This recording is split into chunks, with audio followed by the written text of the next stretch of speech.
گا کون ہے ابو بکر؟ تو مجھے کہنے والوں نے کہا مولانا جب سب انکار کر رہے تھے جو اقرار کر رہا تھا اسے ابو بکر کہتے ہیں، جب سب تکفیر کر رہے تھے جو تصدیق کر رہا تھا اسے ابو بکر کہتے ہیں، جب سب مال بچا کے رکھ رہے تھے جو مال قربان کر رہا تھا اسے ابو بکر کہتے ہیں، جب سب انکار کر رہے تھے جو تصدیق کر رہا تھا اسے ابو بکر کہتے ہیں، جب سب جھٹلا رہے تھے جو پیار کر رہا تھا اسے ابو بکر کہتے ہیں، جو نبی کے ساتھ چلا ہے اسے ابو بکر کہتے ہیں، جو بچپن میں نبی کا ساتھی ہے اسے ابو بکر کہتے ہیں، جو لڑکپن میں نبی کا ساتھی ہے اسے ابو بکر کہتے ہیں، جو جوانی میں حضور کا ساتھی ہے اسے ابو بکر کہتے ہیں، جو مکہ میں حضور کے ساتھ رہا اسے ابو بکر کہتے ہیں، جو مدینہ میں حضور کے ساتھ رہا اسے ابو بکر کہتے ہیں، جو غار میں حضور کے ساتھ رہا اسے ابو بکر کہتے ہیں، جو مزار میں حضور کے ساتھ رہا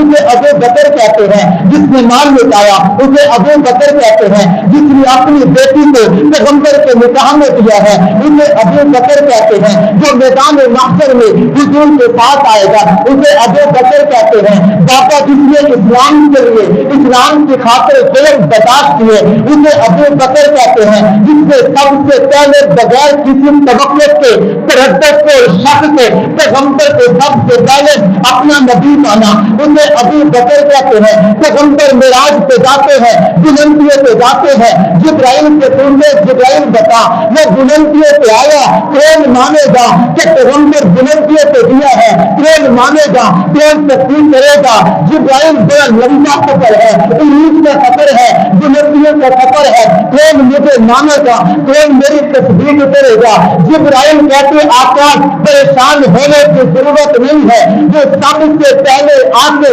تصدیق کرے گا اسے ابو بکر کہتے ہیں۔ میدان محشر کا دن ہوگا، نفسہ نفسی ہوگی، آقا سر سجدے میں رکھ دیں گے، اللہ کہیں گے انسان راتت یا محمد، اے محمد اپنے سر سجدے سے اٹھا، مانگتا کیا ہے؟ مانگ تجھے عطا کیا جائے گا، سوال کر تیرے سوال کو آج پورا کروں گا۔ اللہ حساب شروع کر، اللہ کتاب شروع کر، اللہ کہیں گے میں حساب و کتاب کو شروع کرتا ہوں، پہلے حساب و کتاب کے لیے پیش پہ کر، ارے جواب آئے گا جو سب سے پہلے اللہ کے دربار میں پیشی کے لیے حاضر ہوگا، بابا اسے بھی ابو بکر کہتے ہیں۔